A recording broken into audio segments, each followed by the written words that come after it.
Hey you guys, it's your girl Selena Joy coming at you with another YouTube video. I know it's been a while, but I'm taking the time to reorganize my YouTube.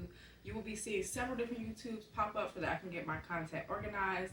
I'm going to have a separate page for hair and makeup where I'll be doing a lot of tutorials and stuff of that nature, especially with my bridal work. And then maybe one or two other pages, like a reaction page and stuff like that. And then I'm just going to keep this page for like self-development, health, fitness, and all things mompreneur, wife, mother. So today's topic is how to balance this thing. What are the top 3 things that I need in my life that I would suggest to anybody who wants to learn how to genuinely maintain a balance and a flow between being a wife, a mother, and an entrepreneur? So number 1, you have to have a strong, solid relationship with God, because honestly, it's not always easy. It's not as easy as I make it seem. When times are tough and you're experiencing trials and tribulations, and you're like, what the hell? Having God is key, because He's what keeps you grounded. He's what keeps you planted. It's like, things are not happening to you, but they're happening for you, and you have an ideology and an understanding to look at things from a different perspective and a different lens, because God always knows what He's doing, when He's doing it, why He's doing it. Our job is just to learn the lesson and figure out what it is that we can do better to optimize our purpose here. And number 2, to be honest with you, I feel like a lot of women should take more time to sit with themselves and have a season of understanding them, who they are, what they want, what they need, whatever traumas they need to heal from, whatever character development they need to work on. If you have challenges with emotional regulation, mental regulation, keeping yourself together, I think that a lot of women really need to sit with themselves and ask themselves what it is that I really want in this season of my life, and actually mentally, physically, emotionally, and spiritually prepare themselves for what it is that they're asking for. Because nothing in life stops.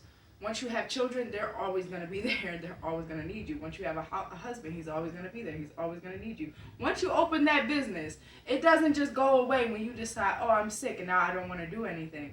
That's not the reality. So to just sit with yourself and understand, you have to prepare yourself for these things before you decide to do it, because it is a lot.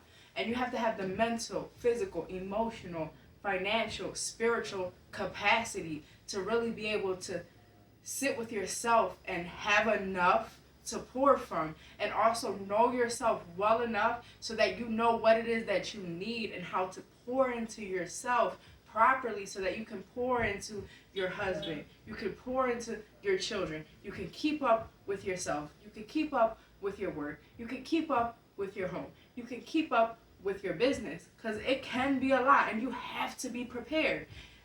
You don't even have the ability to have a solid morning routine that will be able to give you the capacity from waking up if you don't know what it is that you need or where you go wrong. Do you wake up, do you have a positive mindset or a negative mindset? Do you wake up and say, today is going to be a great day, this is what I have to do, this is what fills me up, let me go do that, get my husband ready for the day, get my children ready for the day, go to the gym, I have to eat like this for my body to feel its best. Like, you have to have that level of self-awareness and mindfulness to understand, what do I need, what do I want, to even be able to pursue it and have it and maintain it. So really sit with yourself, digest all of that, and figure out, what do I need every single day to fill myself up so that I can project that onto my husband, onto my children. And number 3, feminine energy. I understand a lot of women have the mentality of that I have to go into the workforce with a masculine frame. So when I come home, I'm still in that masculine frame. That is going to be a detriment to your marriage. That is going to be a detriment to your children. I don't just say things off of opinion. I see things off of patterns with people and actual research and things that just make sense. Nobody has to agree or disagree with me, but this is my opinion, this is my experience, and this is what has been put on my heart by God to share with you. When you're operating from your feminine energy, you don't have to operate from masculine energy to dominate the workforce.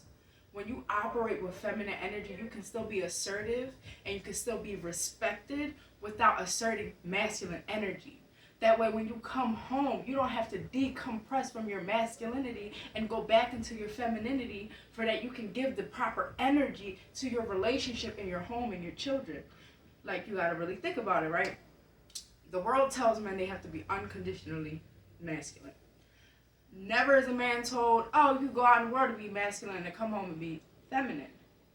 No, he's still in his masculine when he's being nurturing and loving and laying on you and you're his soft space.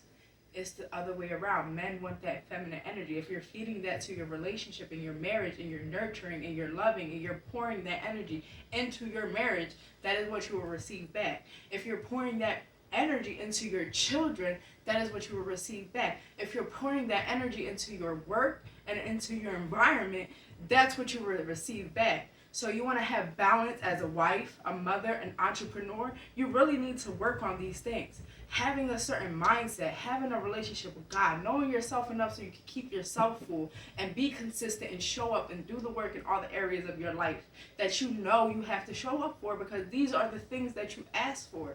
These are not burdens, they are blessings. When we love something, we care about it, we're grateful for it, we show up for it. We love it, we nurture it, we give it the proper energy so it can grow. Your work, your family, your home, your children, your marriage, your relationship with God, the relationship with the people you're around, your community. These things need to be nurtured, loved on consistently, and you cannot pour from an empty cup. So I hope this helps somebody. You know, there are other tips I'm going to give along with this. I just wanted to do this as like a little intro, because this is surface level what this page is going to be about. So I hope everybody enjoyed. Thank you, and have a good week.